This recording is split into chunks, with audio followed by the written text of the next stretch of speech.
Basically chapter का नाम है इलेक्ट्रोस्टैटिक्स। इलेक्ट्रोस्टैटिक्स को हम लोग पार्ट डिवाइड करते हैं दो तीन पार्ट में। जैसे यहाँ पर होता है मतलब चार्ज, हम लोग पढ़ते हैं इस चैप्टर में दो तीन तरीके से पढ़ते हैं। पहले तो पढ़ते हैं चार्ज एट रेस्ट, फिर उसके बाद पढ़ते हैं चार्ज इन मोशन। चार्ज कौन सा मोशन है? यूनिफॉर्मली मोशन है, मतलब कांस्टेंट वेलोसिटी से जाती है। फिर उसके बाद एक और पढ़ते हैं, फिर उसके बाद जब चार्ज हमारा वाइब्रेट करने लगता है, मतलब स्टेप करने लगेगा, उसमें आ जाएगा हम लोग का एसी चैप्टर, उसमें पढ़ेंगे कौन सा एसी चैप्टर, जो तुम्हारा ये चार्ज मूव करने लगेगा। मूव करने की वजह से तुम्हारा हम लोग पढ़ेंगे कैपेसिटर एंड करंट पढ़ेंगे।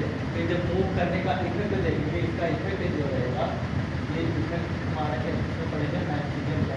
मैग्नेटिज्म पढ़ने के बाद हमारा आता है अगला चैप्टर, जब हमारा चार्ज वाइब्रेट करने लगे, वाइब्रेट मतलब एक्सेप्ट करने लगे, अपने पोजिशन से इधर उधर इधर उधर इधर उधर ऐसे करने लगे, तो उसमें पढ़ते हैं तो एसी। फिर उसके बाद हम लोग देखते हैं जब तुम्हारा चार्ज एक्सेलरेटेड होने लगे, एक्सेलरेटेड होने की वजह से तुम्हारा वो क्या करने लगता है, ईएम वेव प्रोड्यूस करने लगता है। जब चार्ज एक्सेलरेट करने लगता है, चार्ज हमारा क्या प्रोड्यूस करने लगता है, प्रोड्यूस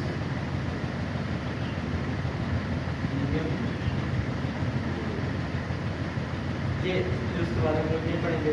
फिर ईएम वेव से हम लोग देखेंगे इसमें रिलेशन आता है लाइट का कॉन्सेप्ट आता है, यहाँ से लाइट का कॉन्सेप्ट आता है। उसके बाद लाइट के बारे में पढ़ते हैं।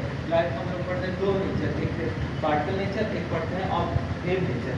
उसके बाद हम लोग पढ़ेंगे इसमें दो नेचर, हमारा एक पढ़ेंगे पहले पार्टिकल नेचर,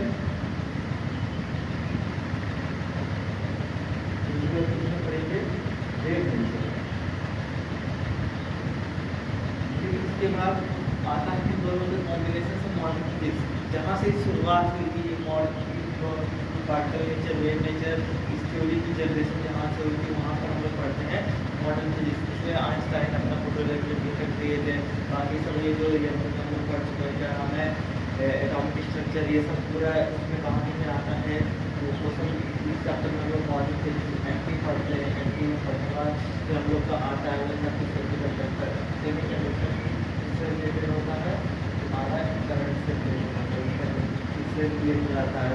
थोड़ा सा इसमें आता है यदि थोड़ा सा लॉजिक गेट वही, और बाकी चैप्टर हमारा बहुत आसान है, ये चैप्टर आसान है और एरिया चैप्टर आसान, बहुत ज़्यादा आसान चैप्टर है। बाकी अगर हम लोग अगर ये स्टेप पढ़े हो, स्टेप और वेव पढ़े हो, वेव और स्टेप जो पढ़ा उसमें एसी भी आसान लगेगा। फिर में जो करंट पढ़ चुके करंट भी आसान लगेगा। करंट नाम के नाम की ऐसी कोई चीज़ नहीं पढ़े हो, तो लगे तुम्हारे जिसमें कभी नहीं सुनी होगी।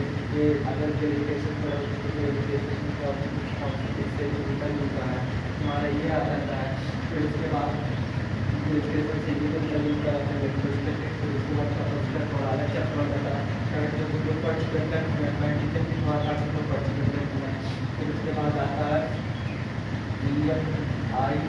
EMI हमारा इलेक्ट्रोमैग्नेटिक इंडक्शन में लोग चार्ज को प्रोड्यूस होते हैं EMI, और ये हमारा पढ़ते हैं। फिर उसके बाद आता है EMI AC। फिर उसके बाद ये आ जाता है सेकंड कॉन्सेप्ट हमारा ऑप्टिक्स, रे ऑप्टिक्स। हमारे जो पूरा आर के यहाँ से सिलेबस खत्म हो जाता है, ये पहले पूरा सिलेबस। बाकी अगर और यहाँ से लोग पूरा लिखने का है, हम लोग आगे चल के यही अगले महीने यही सब पढ़ने वाले हैं। ये पहले एक महीना लगेगा, यही चल जाएगा हमारा, अगला एक महीना ये रहेगा। ये ऐसे ऐसे करके हम लोग दिसंबर तक सिलेबस पूरा करके जिसमें टेस्ट बाकी चीज़ें होती रहेंगी। और हम लोग को एक चीज़ का ध्यान रखना है कि कोई गलती नहीं करनी है।